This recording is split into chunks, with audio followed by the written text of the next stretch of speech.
ولا تقولوا لمن يقتل في سبيل الله أموات بل أحياء ولكن لا تشعرون ولنبلونكم بشيء من الخوف والجوع ونقص من الأموال والأنفس والثمرات وبشر الصابرين الذين إذا أصابتهم مصيبة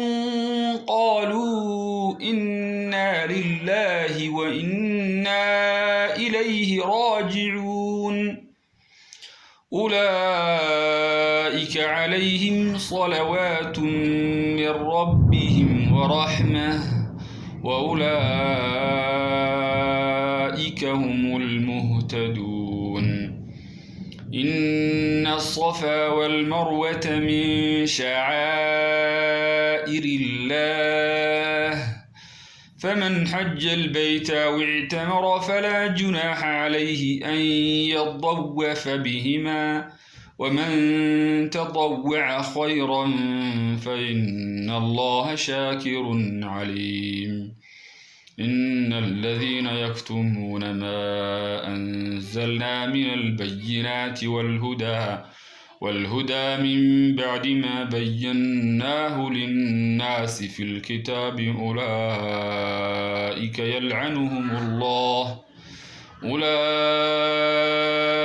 يلعنهم الله ويلعنهم اللاعنون إلا الذين تابوا وأصلحوا وبينوا فأولئك أتوب عليهم وأنا التواب الرحيم إن الذين كفروا وماتوا وهم كفار أولئك عليهم لعنة الله والملائكة والناس أجمعين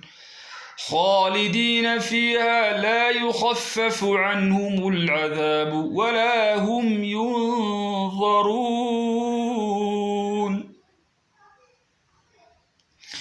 وإلهكم إله واحد لا إله إلا هو الرحمن الرحيم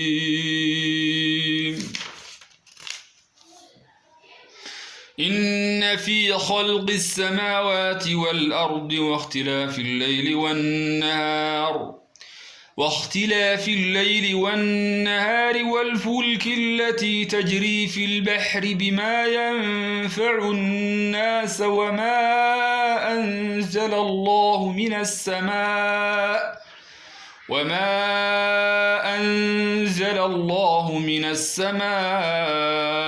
من ماء فأحيا به الأرض بعد موتها وبث فيها من كل دابة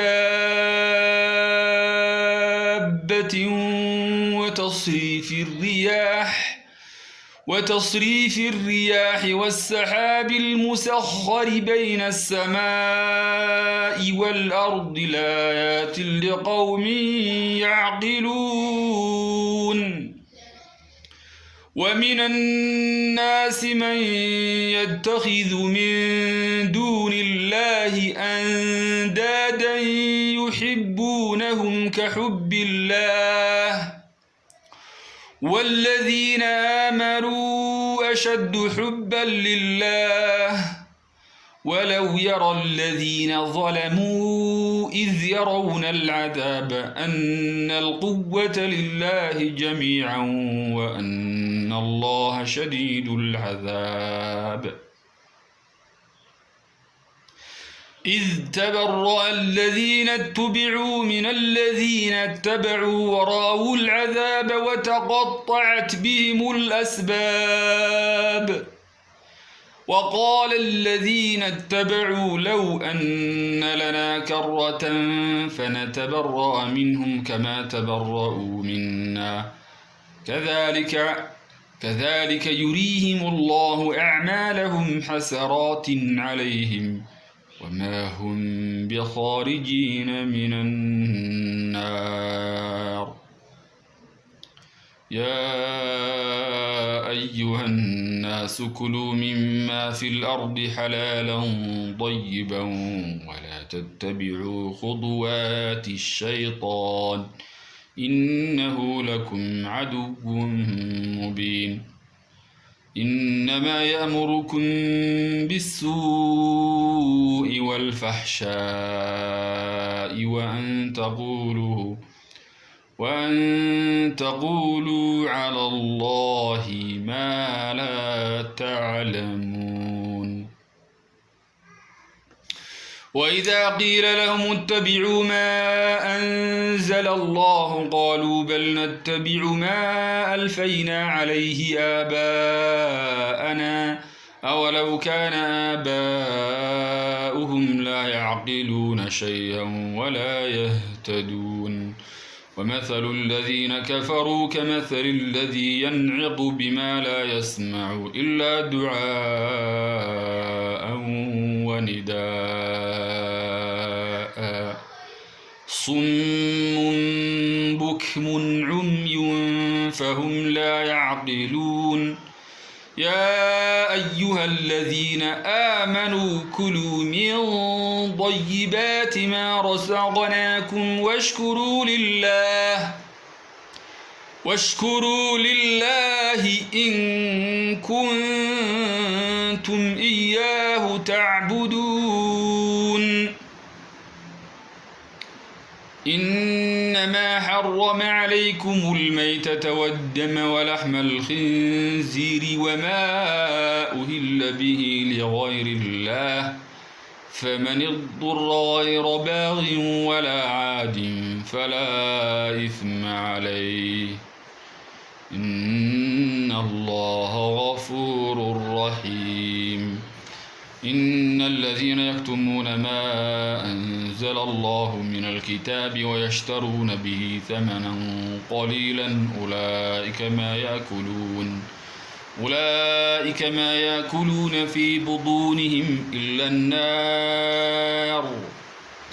أولئك ما يأكلون في بطونهم إلا النار ولا يكلمهم الله يوم القيامة ولا يزكيهم ولهم عذاب أليم أولئك الذين اشتروا الضلالة بالهدى والعذاب بالمغفرة فما أصبرهم على النار ذلك بأن الله نزل الكتاب بالحق وإن الذين اختلفوا في الكتاب لفي شقاق بعيد ليس البر أن تولوا وجوهكم قبل المشرق والمغرب ولكن البر من آمن بالله واليوم الآخر والملائكة والكتاب والنبيين وآتى المال على حبه ذوي القربى واليتامى والمساكين وابن السبيل والسائلين وفي الرقاب وأقام الصلاة وآتى الزكاة والموفون بعهدهم إذا عاهدوا والصابرين في البأساء والضراء وحين البأس أولئك الذين صدقوا وأولئك هم المتقون يا أيها الذين آمنوا كتب عليكم القصاص في القتلى الحر بالحر والعبد بالعبد والأنثى بالأنثى فمن عفي له من أخيه شيء فاتباع بالمعروف وأداء إليه بإحسان ذلك تخفيف من ربكم ورحمة فمن اعتدى بعد ذلك فله عذاب أليم ولكم في القصاص حياة يا أولي الألباب لعلكم تتقون كتب عليكم إذا حضر أحدكم الموت إن ترك خيرا الوصية للوالدين والأقربين بالمعروف حقا على المتقين فمن بدله بعدما سمعه فإنما إثمه على الذين يبدلونه إن الله سميع عليم فمن خاف من موص جنفا أو إثما فأصلح بينهم فلا إثم عليه إن الله غفور رحيم يا أيها الذين آمنوا كتب عليكم الصيام كما كتب على الذين من قبلكم لعلكم تتقون أياما معدودات فمن كان منكم مريضا أو على سفر فعدة من أيام أخر وعلى الذين يضيقونه فدية طعام مسكين فمن تطوع خيرا فهو خير له وأن تصوموا خير لكم إن كنتم تعلمون شهر رمضان الذي أنزل فيه القرآن هدى للناس وبينات من الهدى والفرقان فمن شهد منكم الشهر فليصم ومن كان مريضا أو على سفر فعدة من أيام أخر يريد الله بكم اليسر ولا يريد بكم العسر ولتكملوا العدة ولتكبروا الله على ما هداكم ولعلكم تشكرون وإذا سألك عبادي عني فإني قريب أجيب دعوة الداع إذا دعان فليستجيبوا لي وليؤمنوا بي لعلهم يرشدون أحل لكم ليلة الصيام الرفث إلى نسائكم هن لباس لكم وأنتم لباس لهن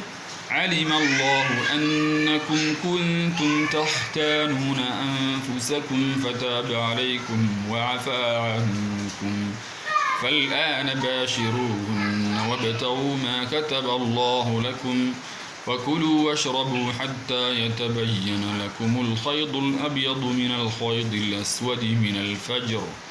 ثم أتموا الصيام إلى الليل ولا تباشروهن وأنتم عاكفون في المساجد تلك حدود الله فلا تقربوها كذلك يبين الله آياته للناس لعلهم يتقون